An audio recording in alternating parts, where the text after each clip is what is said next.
Wales, a land where a red dragon appears on the national flag. Where hundreds of castles rise among green hills and ancient legends of King Arthur and Celtic heroes still seem to belong to the living world.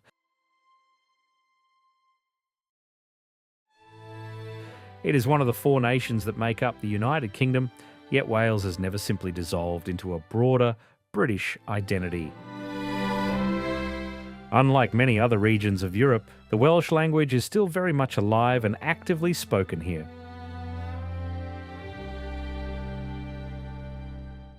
For many people, it is not simply a means of communication, but an essential part of national identity. More than 600 castles still stand across its territory, more per square mile than almost anywhere else in Europe.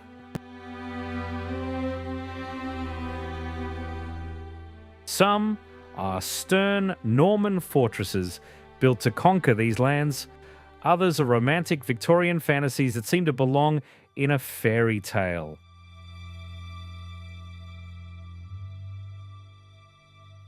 The natural landscape is no less remarkable. Wales offers an extraordinary variety of scenery.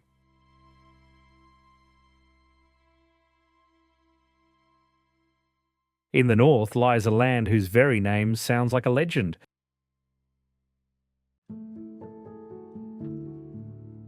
Snowdonia, or Eryri in Welsh, is translated as the land of eagles, possibly bearing the memory of the birds of prey that once soared above these mountains.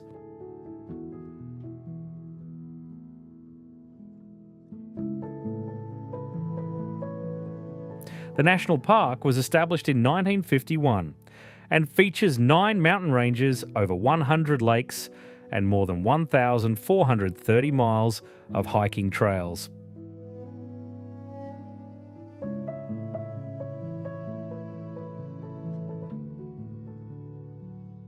The region's crowning peak is Snowdon, the highest mountain in Wales, rising 3,560 feet above sea level.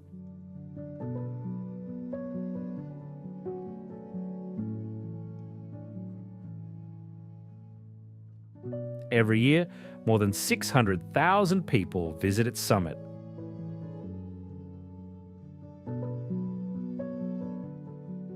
For some, it is a physical challenge. For others, a journey to one of Britain's most iconic landmarks. But for the Welsh, this mountain is more than just a natural attraction. It is woven into one of the country's oldest legends.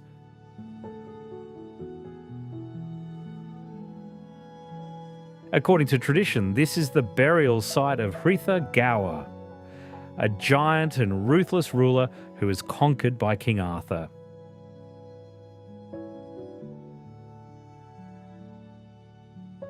The mountains in Snowdonia began to form over 500 million years ago during an era of ancient volcanoes. Later, glaciers carved out the deep valleys, sharp ridges, and quarry lakes.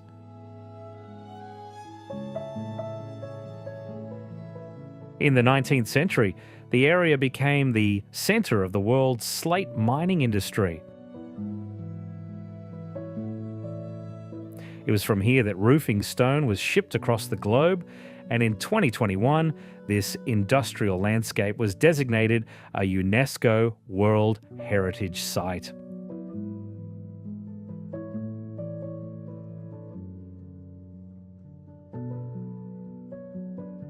And if there is one constant companion on the slopes of Snowdonia that is impossible to miss, it is, of course, the sheep.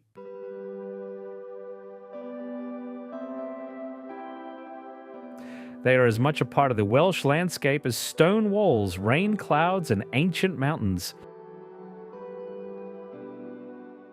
And there are indeed a great many of them. Wales is home to around 10 million sheep. That means roughly 3 sheep for every resident. and at times it feels as though they, rather than people, are the true inhabitants of this land.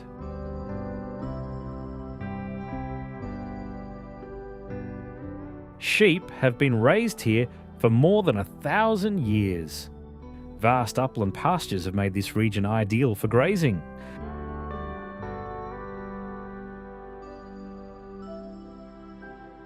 Among the most iconic breeds is the Welsh mountain sheep. Small, hardy, with white wool and remarkable endurance, it is perfectly adapted to life on open hillsides.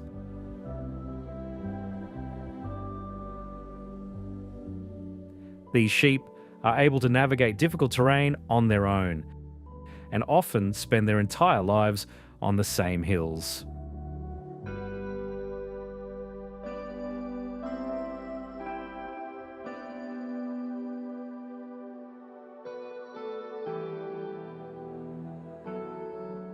After the rugged beauty of the mountains, the road leads us to a place that looks like a mirage. Portmeirion is the most unusual village in the United Kingdom. It is hard to believe that this is actually Wales.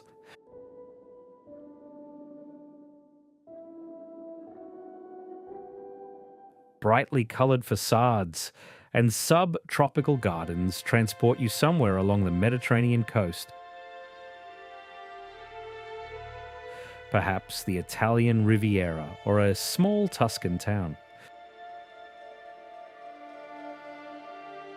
Its creator was the Welsh architect Sir Clough Williams-Ellis, who dedicated nearly 50 years of his life to the project.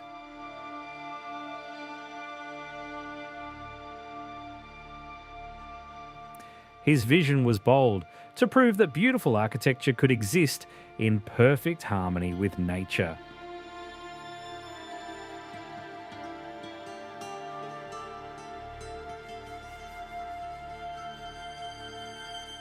The result of his life's work is a unique ensemble that cannot be mistaken for anything else. Spanning an area of just about 135 acres, this unique architectural collage lends every street a slightly theatrical, fairy tale quality.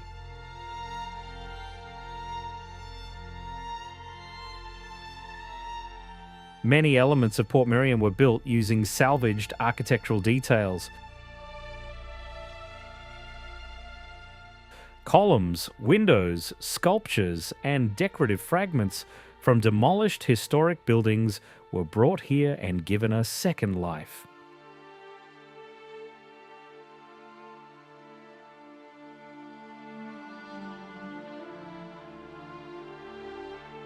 After the fairy tale world of Portmeirion, Barmouth seems completely different. Simple, familiar, a typical British seaside town.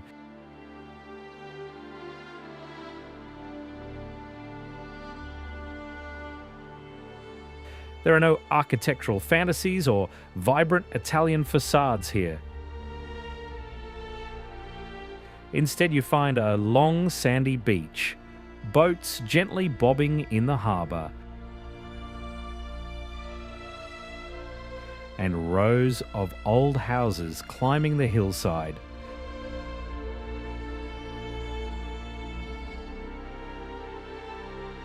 Everything looks exactly as you would expect to see on the coast of Britain, but that impression is deceptive, because Barmouth is situated in one of the most extraordinary locations in North Wales.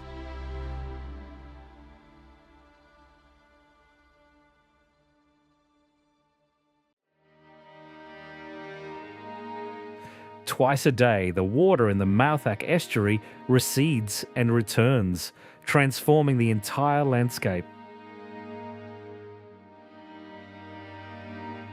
Where a vast, shimmering silver expanse gleamed just a few hours ago, sandy banks and mirror-like pools suddenly appear.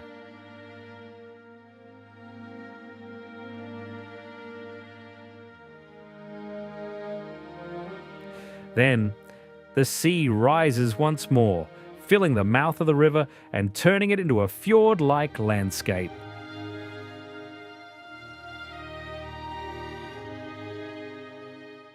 The symbol of the town is, undoubtedly, the Barmouth Bridge, that has been crossing the estuary for nearly 160 years.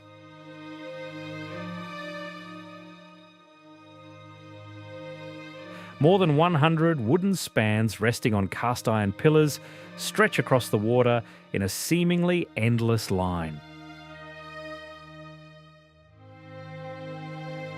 The bridge stretches for nearly 2,690 feet, and it remains the longest timber railway viaduct in Wales.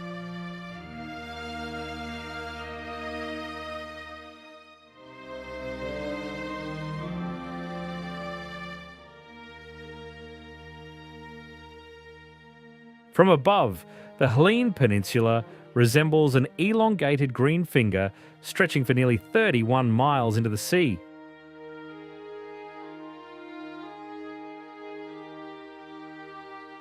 It is washed by Cardigan Bay on one side and the waters of Carnarvon Bay on the other.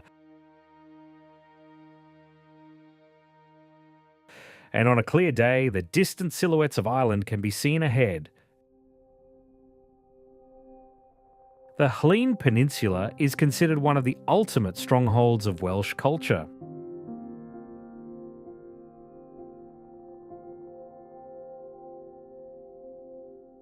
In some of its communities, over 70% of the residents still speak the Welsh language every single day.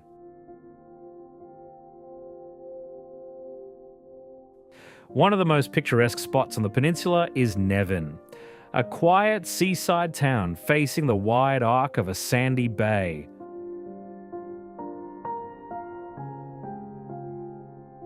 The white houses sit right at the water's edge, and it feels as though this corner of the world has remained virtually unchanged for the last century.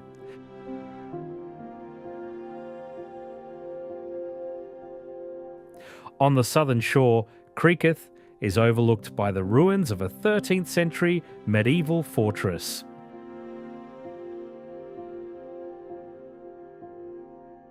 Built by Welsh princes and later fortified by Edward I, the castle still dominates the coastline today.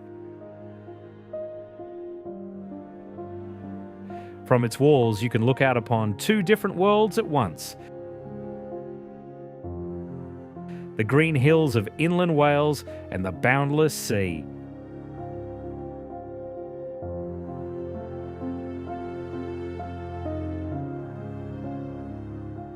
Leaving behind the coast of the Helene Peninsula, we return once more toward the mountains of Snowdonia.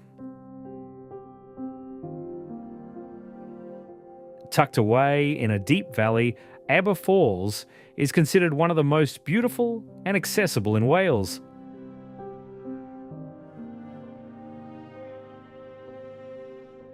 The path to the waterfall begins peacefully, along a gentle trail amidst meadows, stone walls, and grazing sheep.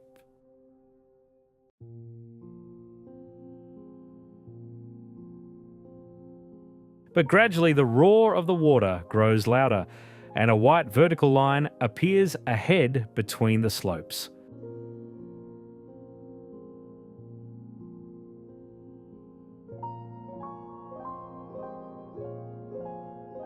Aber Falls drops from a height of about 120 feet, making it an impressive sight within the British landscape.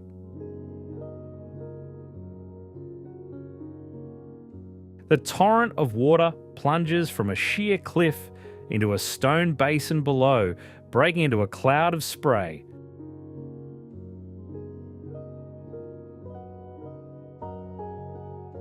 After heavy rains, the waterfall becomes particularly powerful.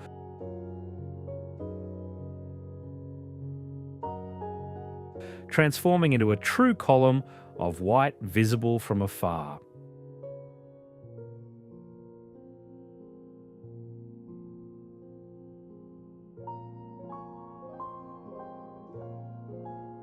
On the northern coast of Wales, the rugged nature of Snowdonia unexpectedly gives way to Victorian elegance.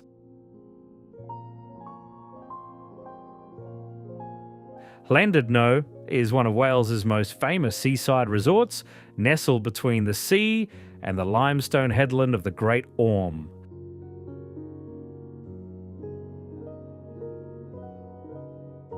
The wide promenade, rows of pastel-coloured Victorian hotels create the distinct impression of stepping into late 19th century Britain.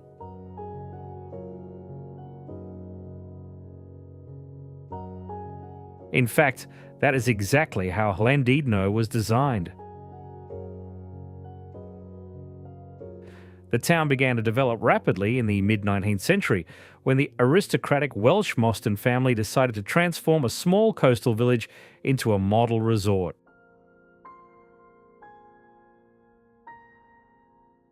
The street layout, architecture, and the very atmosphere of the town still preserve this original vision. The crowning glory is its famous pier, which opened in 1878.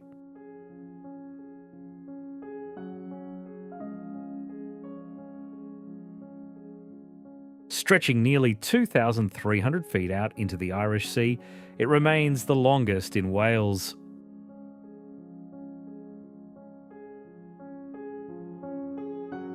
Its wooden decking, ornate pavilions and Victorian lampposts remind of a time when a stroll over the waves was an essential part of resort life.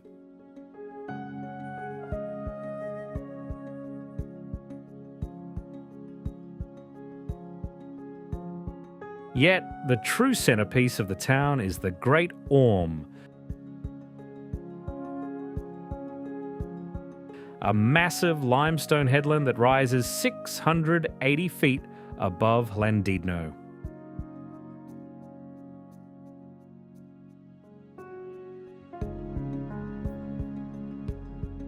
From the sea, it resembles a giant beast resting by the water.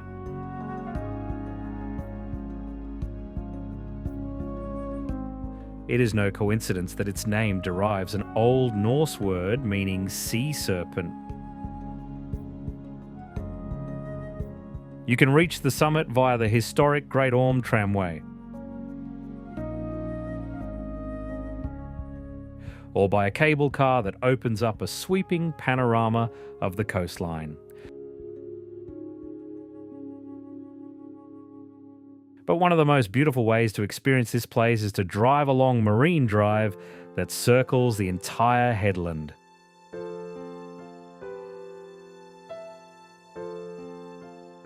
Stretching for nearly 3.7 miles, this road literally hugs the contours of the Great Orme, running along steep limestone cliffs.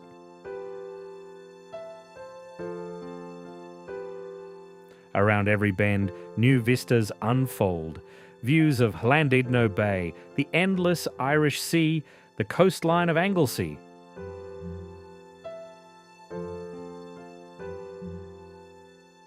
Near the summit of the Great Orme lies an unusual spot, the Hill of Names.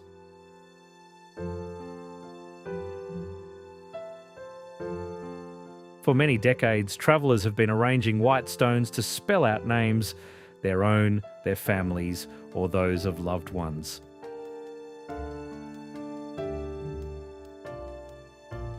These inscriptions, scattered across the grassy slope, turn the hill into a unique, collective chronicle.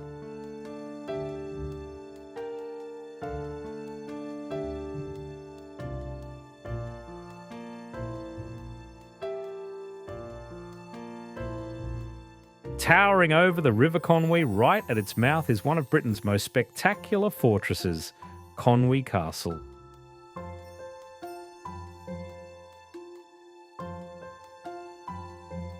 Eight massive towers rise above the town walls, like a stage set for a legend of knights and kings.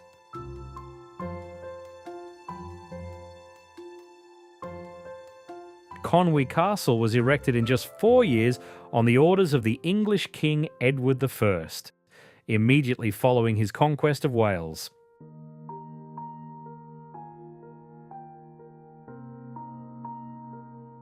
It was part of a grand fortification system known today as the Iron Ring. a chain of castles designed to cement English control over the Welsh lands. The town walls, built simultaneously with the castle, encircle Conwy in a loop stretching for nearly 0.8 miles.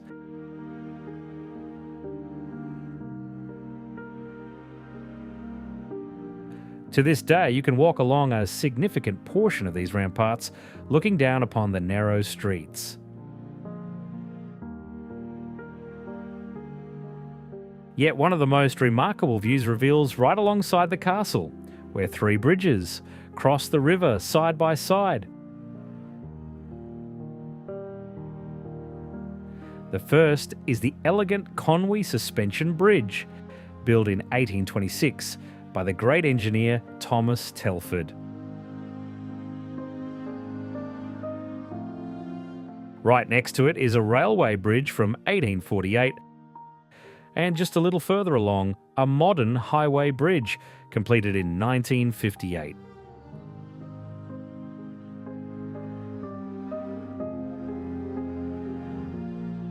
Separating the Isle of Anglesey from the mainland, the Menai Strait has played a vital role in British history and engineering.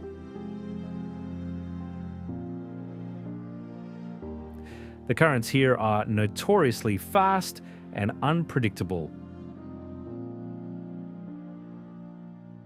For a long time, connecting the island to the mainland with a reliable bridge seemed nearly impossible. But in the 19th century, British engineering stepped up to the challenge.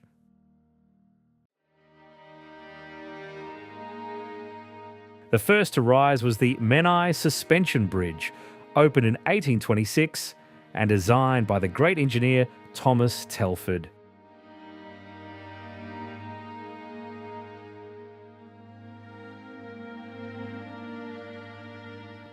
With a central span of 577 feet, it became one of the world's first major suspension bridges and the very first permanent span to Anglesey.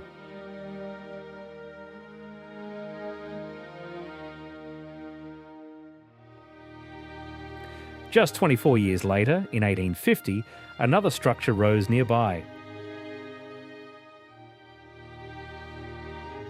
The Britannia Bridge, created by engineer Robert Stephenson.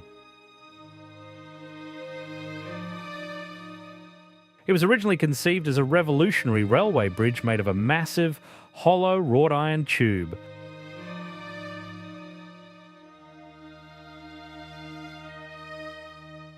Following a devastating fire in 1970, the bridge was rebuilt. And today it carries both rail traffic and a roadway.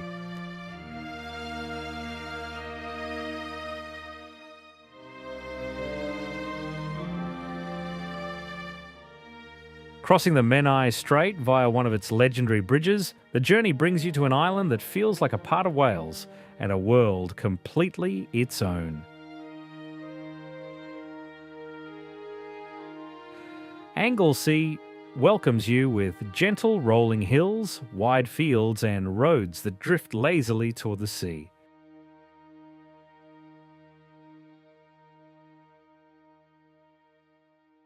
The island covers about 276 square miles and is encircled by more than 124 miles of coastline.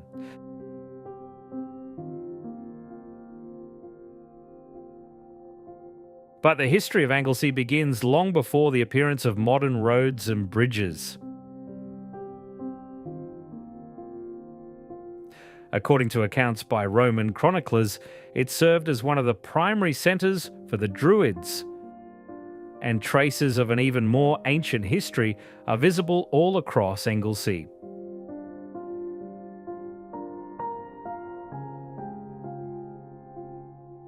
The island preserves more than 1,200 archaeological sites, including Neolithic tombs, standing stones, and prehistoric settlements. One of the most spectacular is Bryn Celly The, a burial monument dating back roughly 5,000 years.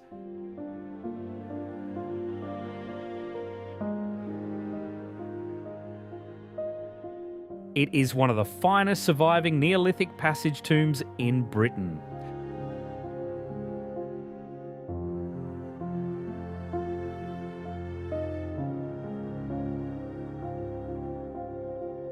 On the island of Anglesey, amidst the green Welsh hills, lies a place that became famous not so much for its size, but for its unbelievable name. Llanfair Pwll Gwyngyll.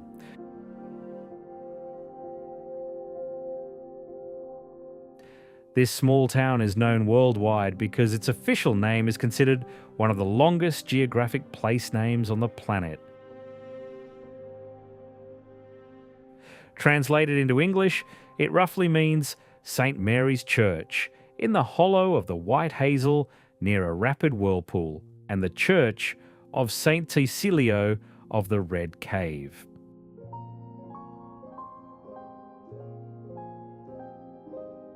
This extraordinary name was created in the 19th century to lure travellers to the island via the newly expanding railway line.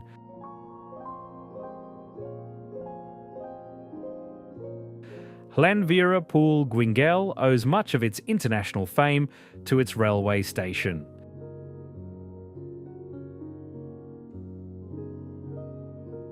The primary attraction here is the famously long platform sign featuring the town's full 58-letter name.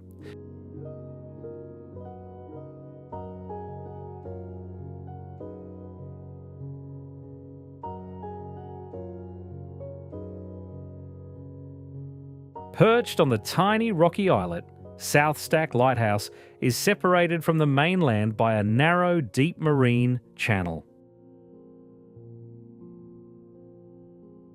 Reaching it requires crossing a stone footbridge and navigating a long, steep staircase cut directly into the rock face.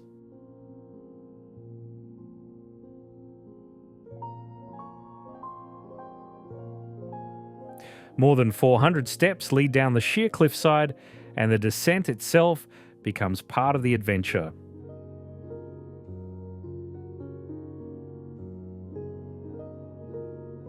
South Stack Lighthouse was built in 1809, when the waters around northwestern Wales were considered some of the most perilous for maritime navigation.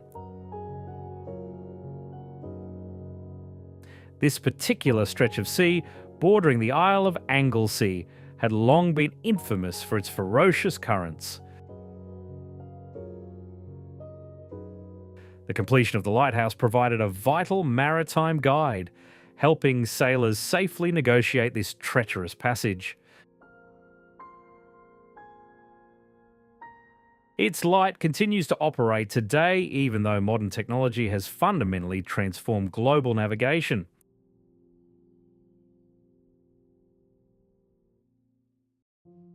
The surrounding precipices make this location uniquely breathtaking. This area forms part of one of Wales's most celebrated nature reserves, where the sheer rock faces serve as a seasonal home to thousands of nesting seabirds.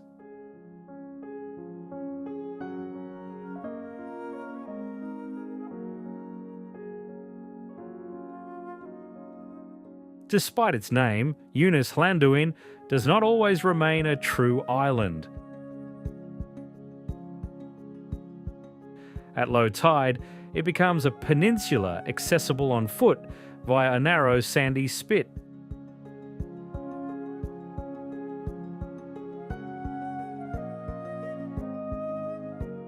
But when the high tide rolls back in, the sea cuts it off from the mainland once more, turning it into a secluded little world.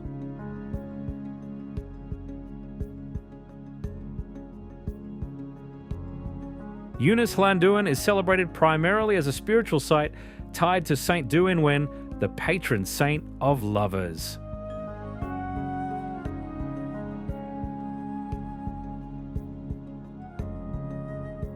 According to 5th century tradition, Dwynwen was a king's daughter who, after a tragic and unfulfilled love affair, dedicated her life to God. She sought out the peace of this remote tidal island, praying for the happiness of true lovers everywhere. The most recognisable landmarks on the island are its two white beacons, Tor Mao and Tor Bak.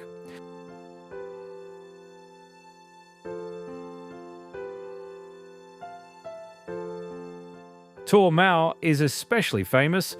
Its distinctive tapered shape resembles a classic Anglesey windmill.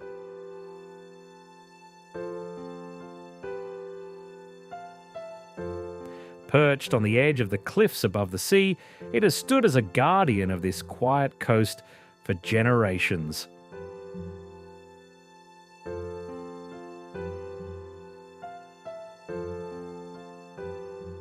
The northern coast of Anglesey is full of places where nature and history unexpectedly intertwine. But few leave such a strange and powerful impression as Porthwen brickworks.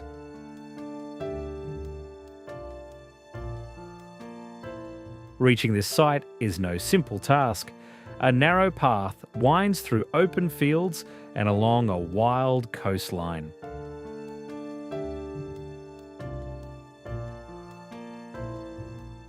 Only at the very last moment do brick arches, circular kilns, and rusted machinery suddenly appear among the green slopes. The story of this location began in the mid-19th century, when rich deposits of quartzite were discovered on the island's northern coast. It was the perfect raw material for producing specialised fire bricks capable of withstanding extreme temperatures. These refractory bricks were essential for lining steel manufacturing blast furnaces.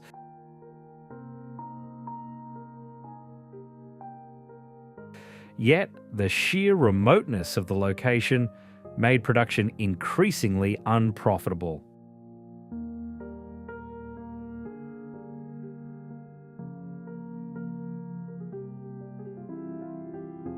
By the early 20th century, the factory ground to a halt and was ultimately abandoned forever.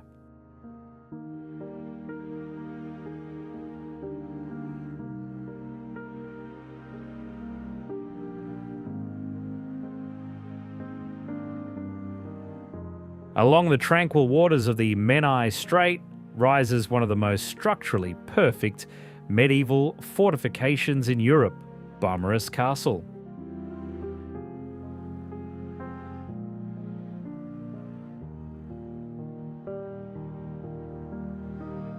At first glance, it presents an astonishing symmetry, looking like a flawlessly executed architectural blueprint.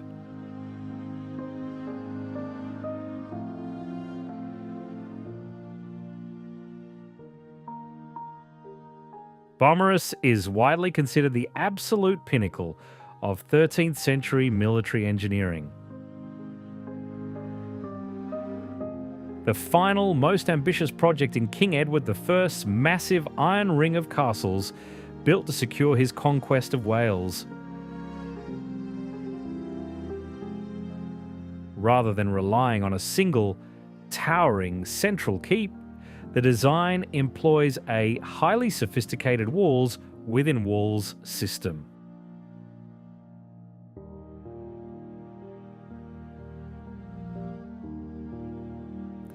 An outer ring of low, octagonal walls guarded by 12 turrets completely encircles a much higher inner square courtyard. Yet, despite its staggering scale and ambition, Beaumaris Castle was never actually completed.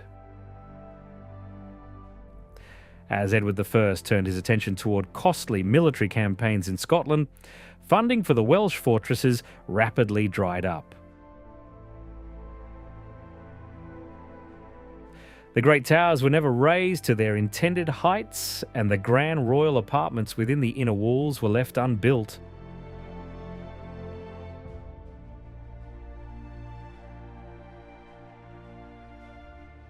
Unlike the near-perfect symmetry of Beaumaris, Carnarvon Castle immediately strikes you with its unorthodox appearance. Its imposing polygonal towers and massive curtain walls make it look entirely different from traditional medieval fortresses. Because while many strongholds of that era were built strictly as military outposts, Carnarvon was intended to serve as the seat of royal government.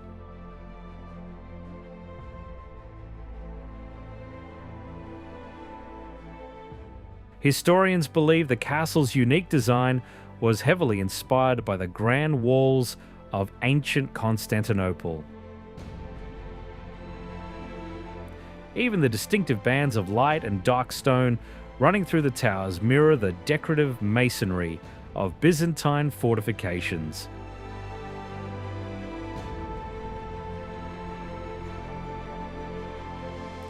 According to tradition, it was here in 1284 that Edward I's son, the future Edward II, was born.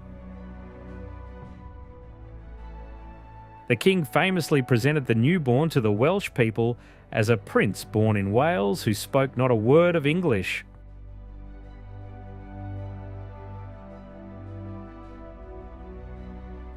This event laid the groundwork for the enduring tradition of investing the heir to the British throne with the title of the Prince of Wales.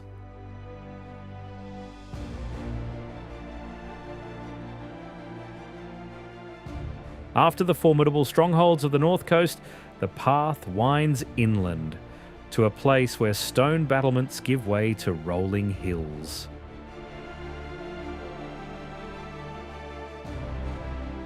Llangollen is one of the most picturesque and beloved towns in Wales, nestled comfortably in the valley of the River Dee.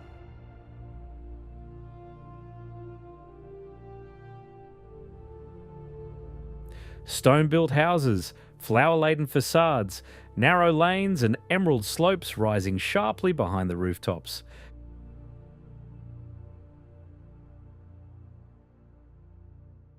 The town owes its name to St. Colin, a 6th century monk who founded a small church on the banks of the river.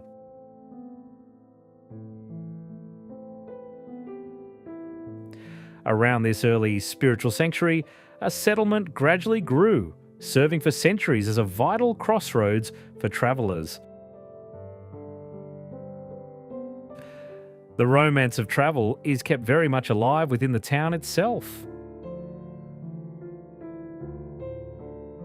Llangollen is home to a historic railway, a beautifully restored heritage steam line that hugs the curves of the river.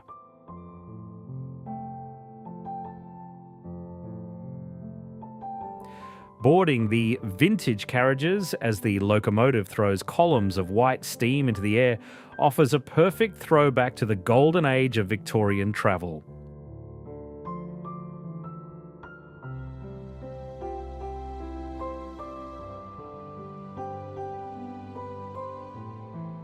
In addition to the vintage steam train, you can embark on another unusual journey from here, this time by water.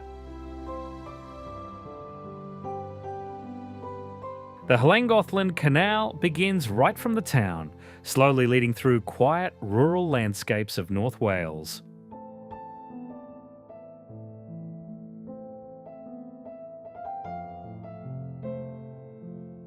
Narrow boats slowly pass through historic locks, glide under stone bridges, and travel along green banks. But ahead, the canal prepares something truly unexpected.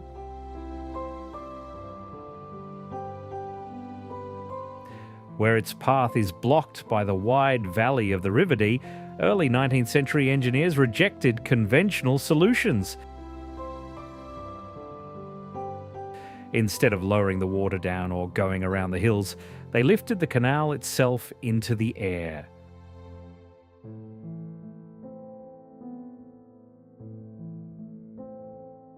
Thus appears the Pont Cwsultu Aqueduct, one of the most outstanding engineering structures in Britain.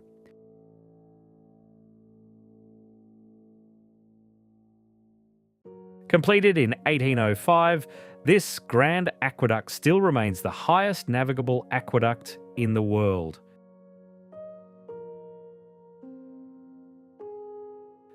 "19 slender stone pillars support a narrow cast iron water channel, through which boats have continued to pass for over 200 years.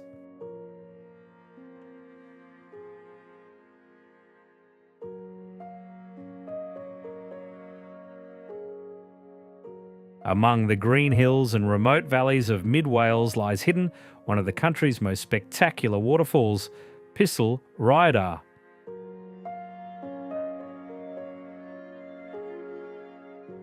The torrent of water plunges down a high cliff face in 3 wide cascades, dropping from a height of nearly 260 feet.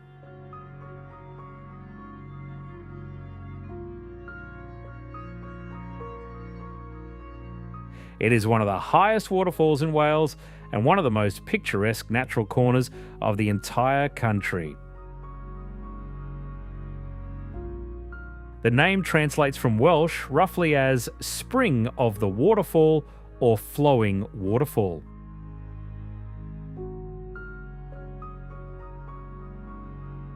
A simple but precise description of a place where water truly becomes the main voice of the surrounding landscape.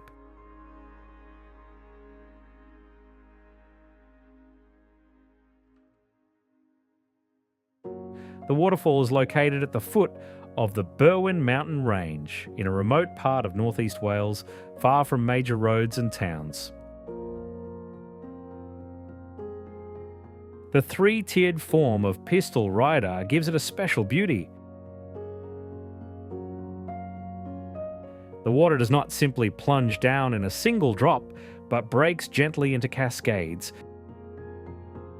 creating an endless play of motion.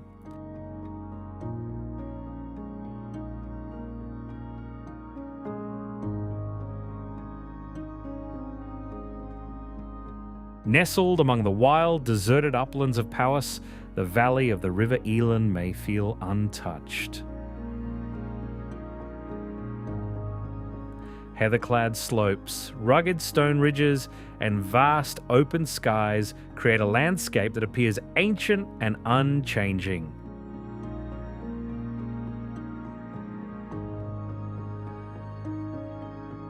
Yet, it was right here at the end of the 19th century that one of the most ambitious engineering projects in British history was brought to life. At the turn of the industrial era, the rapidly expanding city of Birmingham faced a critical shortage of clean drinking water. The solution was as daring as it was unexpected: to transport water all the way from the remote Welsh mountains.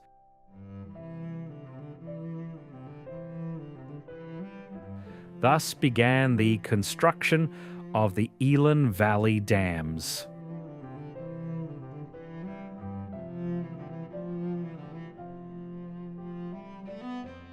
A vast chain of reservoirs designed to capture the heavy mountain rainfall and funnel it straight into the heart of the English metropolis.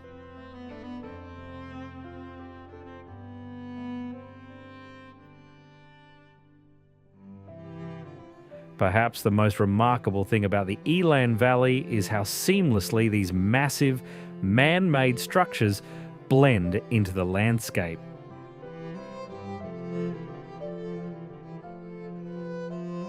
Crafted from locally quarried stone, their sweeping arches and elegant valve towers look as though they have always belonged to these rugged Welsh hills.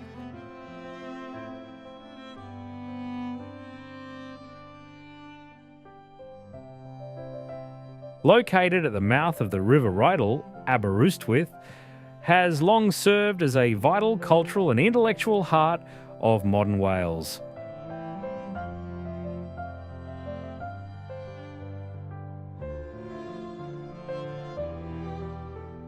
The founding of Aberystwyth University in 1872 transformed the town into the nation's academic crucible.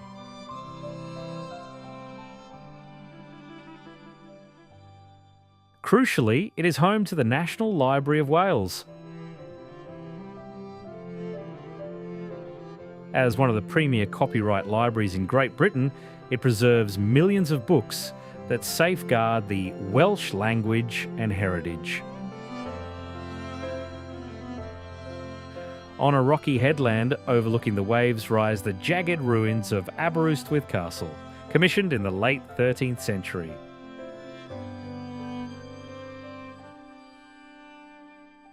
But perhaps the most recognisable feature of the town is its sweeping seafront.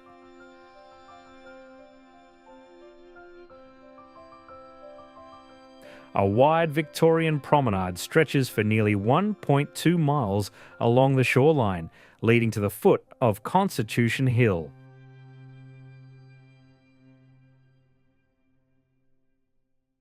From there, visitors can ascend the heights via the historic Aberystwyth Cliff Railway. Reaching the summit reveals a breathtaking panorama of Cardigan Bay, where the view extends for dozens of miles along the coast.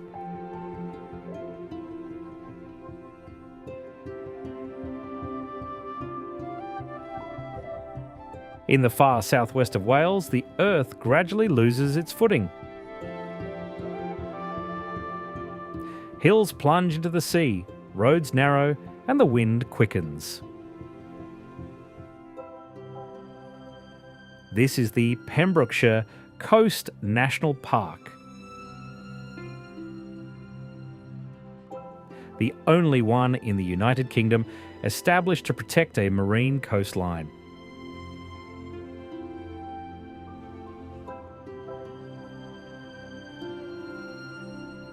Founded in 1952, it encompasses around 240 square miles and safeguards nearly 186 miles of shoreline.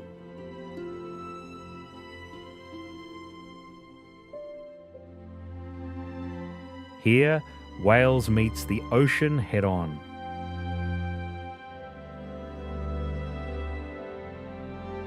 Cliffs of ancient sandstone rise dozens of feet above the water. For centuries, the waves have carved these headlands into dramatic arches, sea caves, and narrow inlets accessible only on foot.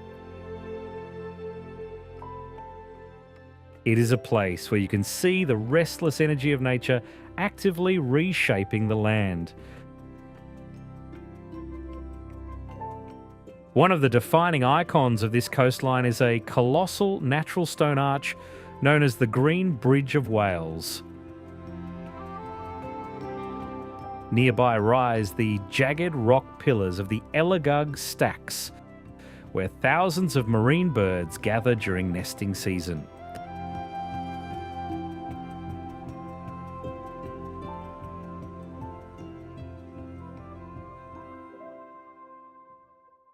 Among the windswept hills of Pembrokeshire, St David's holds the title of the smallest city in the United Kingdom by population. But here lies a sanctuary that has been revered for over 1,000 years as the spiritual heart of Wales.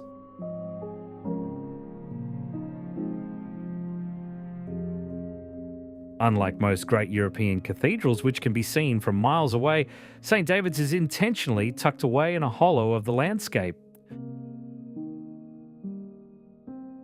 This sunken position shielded the structure from the brutal Atlantic gales, but more importantly, it hid the church from the eyes of maritime invaders.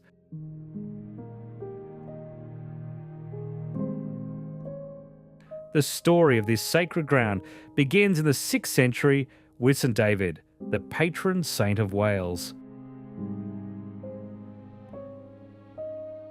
On this spot, he founded a strict monastic community that gradually evolved into one of Britain's primary seats of ecclesiastical power. Following his death around 589, the site grew into a massive destination for medieval pilgrims. The foundations of the present cathedral were laid in 1181, with the structure slowly expanding over subsequent centuries. The building presents a stark, austere appearance. Massive walls built of dark stone and a low central tower stripped of decorative flourish.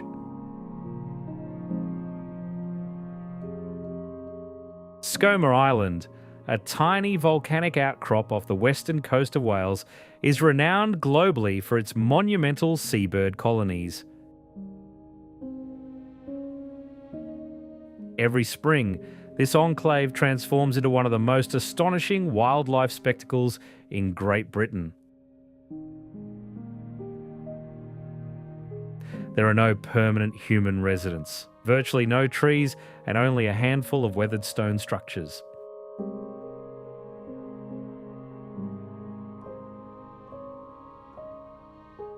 Yet, as spring deepens into summer, Skomer erupts with life. The undisputed stars are the Atlantic puffins. More than 40,000 of these birds return to the island to breed.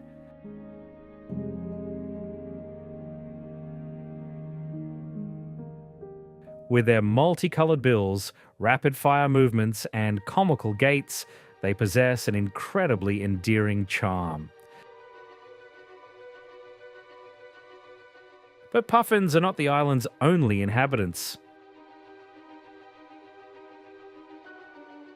On the steep cliffs of Skomer, nest razorbills, less colourful, but no less fascinating.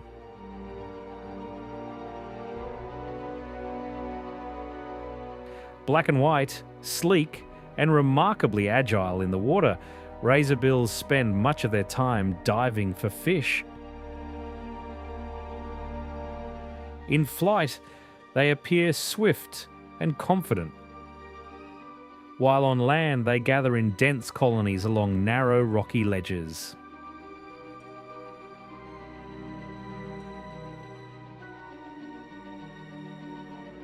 Continuing along the Pembrokeshire coast, the road leads to a place of an entirely different character.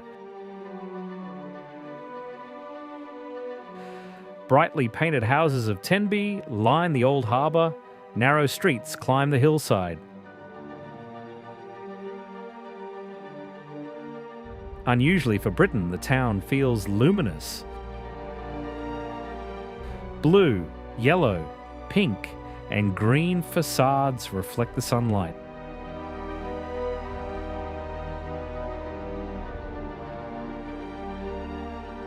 In the old harbour, boats settle gently onto the sand when the tide goes out, only to begin rocking once again on the waves as the water returns.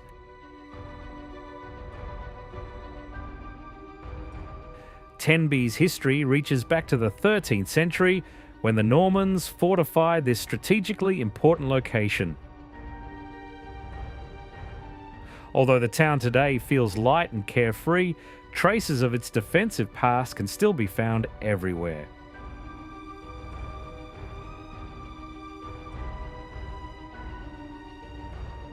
One of the most unusual of these is St. Catherine's Fort.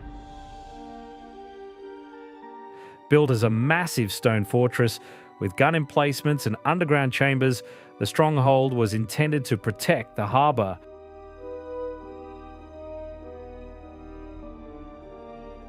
But like many Victorian forts of its kind, it never saw real combat.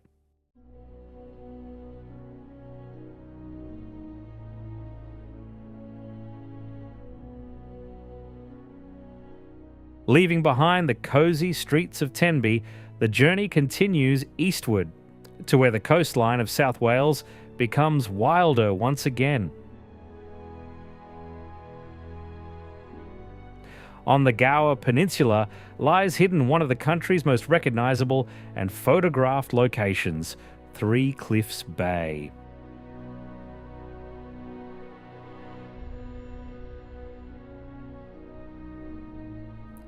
At first glance, it seems as though this landscape was designed specifically for postcards. A wide sandy bay cut by a winding river and 3 limestone cliffs rising sharply from the sea.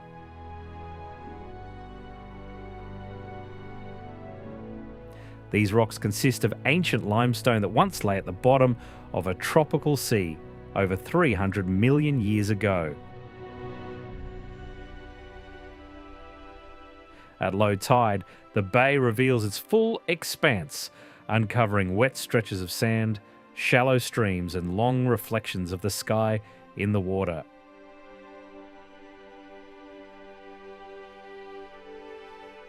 With the return of the high tide, the sea gradually reclaims the space, cutting off parts of the shore.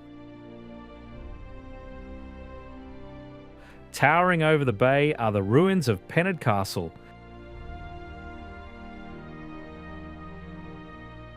a 13th century Norman stronghold that was eventually swallowed by shifting sand.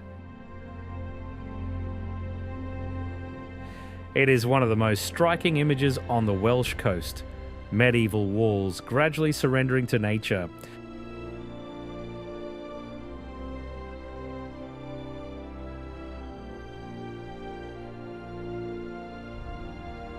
Further west lies one of the most famous coastlines not only of Wales, but of all Britain, Rhossili Bay.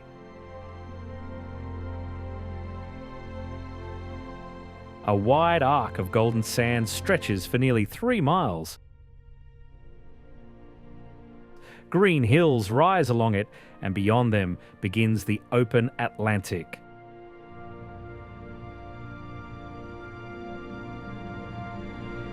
It is no coincidence that Rhossili Bay is regularly named one of the best beaches in Great Britain and Europe.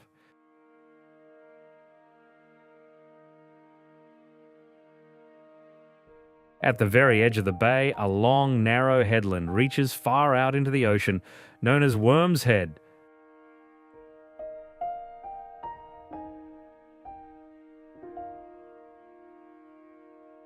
Despite its modern name, it has absolutely nothing to do with earthworms. The word worm stems from the Old Norse, meaning dragon or sea serpent. And indeed, when viewed from a distance, this jagged spine of rock closely resembles a primeval beast resting on the surface of the water. Worm's Head is formed by a chain of limestone islets linked together, which can be reached on foot exclusively during low tide. Travellers are left with a window of only a few hours to cross the natural rocky causeway and make it back safely before the rising sea once again swallows the path.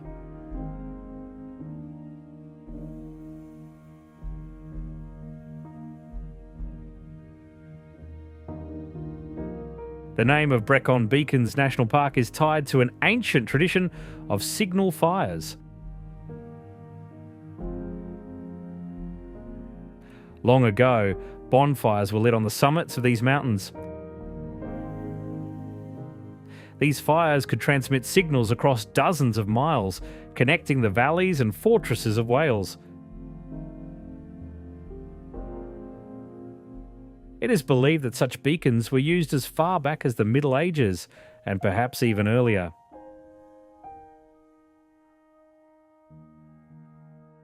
The most recognisable feature of the park is Pen y Fun, the highest mountain in South Wales.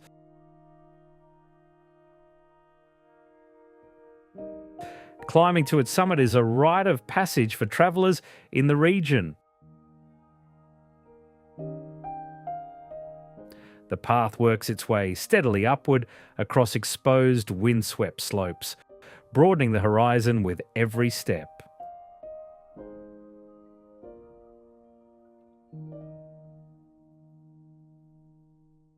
In the southern reaches of the park lies waterfall country. Here, beneath a canopy of ancient moss-draped trees, deep gorges are cut by rushing rivers.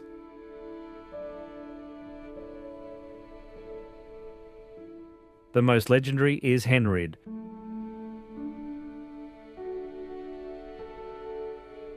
A remarkable waterfall where a hidden ledge allows hikers to walk directly behind the roaring curtain of water.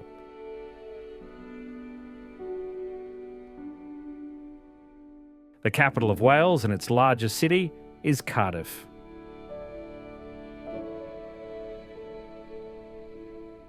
Long ago, it was one of the most vital industrial ports on Earth.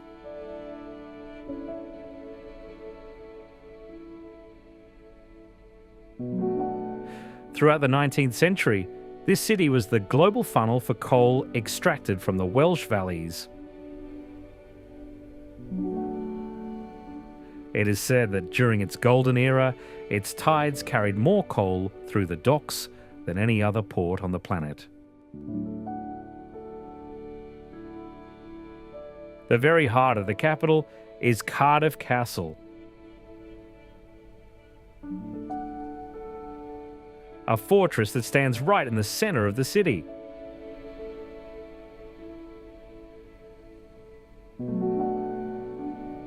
Nearly 2,000 years ago, the Romans recognized the strategic value of this site and established a military fort here.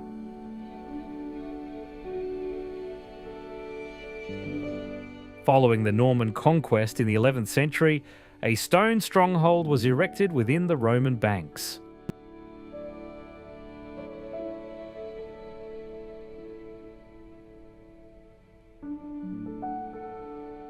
In the 19th century, the castle passed to the Bute family, who were among the wealthiest aristocrats in Britain. The third Marquess of Bute transformed the medieval fortress into a dazzling Gothic revival fantasy palace.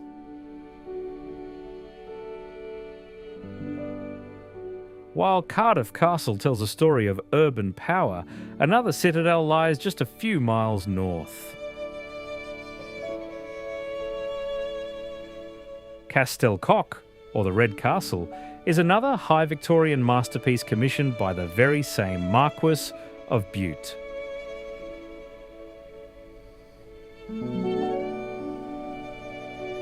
Given rare creative freedom, the architect conjured an idealized vision of the Middle Ages, a romantic dream made of stone.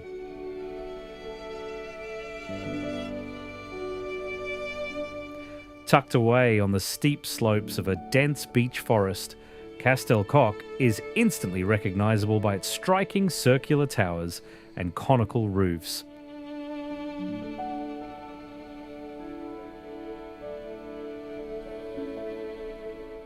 Leaving Cardiff and its fairy tale castles behind, the path leads to a fortress that feels like a true medieval demonstration of power.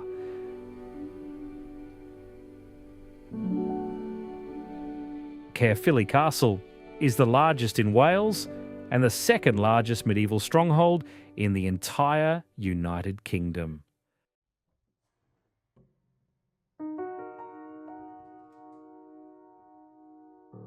The artificial lakes and moats here were no decorative elements. They were advanced pieces of military engineering. Historians widely consider this to be one of the earliest examples of using water as an integrated defensive weapon in European castle architecture.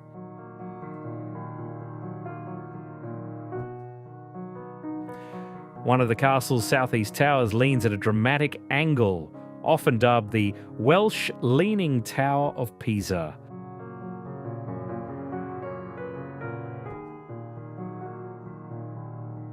It tilts further from the vertical than seems safe for such a massive structure.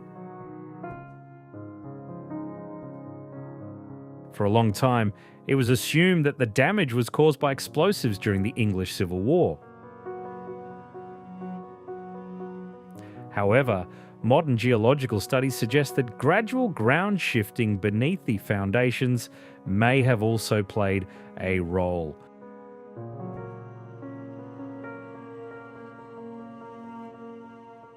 Regardless of the cause, this precarious tower has become one of the fortress's most famous and defining features.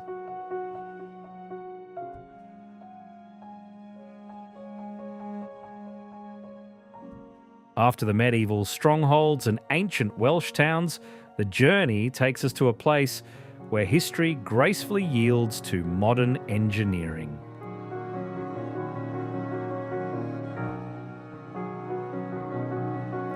Anyone driving west from England along the M4 motorway eventually finds themselves on Prince of Wales Bridge, suspended above the waters of the River Severn.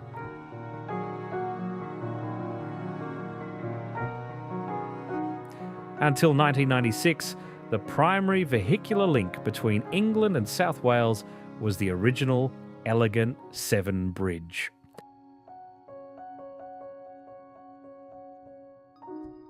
As economic traffic swelled, it became glaringly obvious that a single crossing could no longer shoulder the burden. This reality gave birth to the second Severn crossing, which was officially renamed the Prince of Wales Bridge in 2018. Spanning over 3 miles in total length, it proudly holds the title of the longest bridge in the United Kingdom. The crown jewel of the structure is its central cable-stayed span, which stretches for over a third of a mile. It is anchored by 2 soaring concrete pylons rising nearly 500 feet above the riverbed.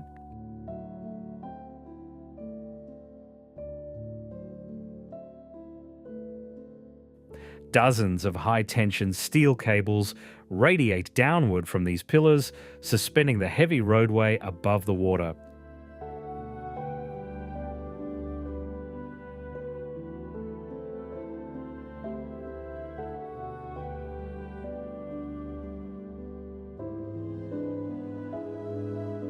For nearly 8 centuries, Wales remained under the rule of the English and later the British Crown. Its lands were conquered, its fortresses rebuilt, and its political independence became a matter of distant history.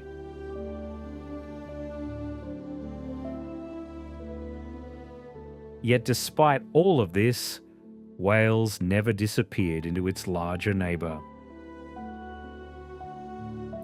It preserved its distinct identity and its language, one of the oldest in Europe.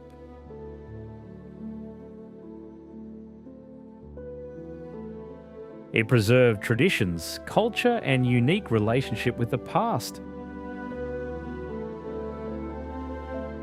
Despite the relentless pace of the modern world, much of Wales remains remarkably unchanged. Sheep still graze on the mountain slopes of Snowdonia.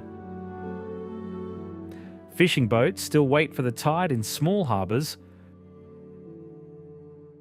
Trains continue to follow the coastline, and ancient castles still gaze out across the sea, just as they did centuries ago.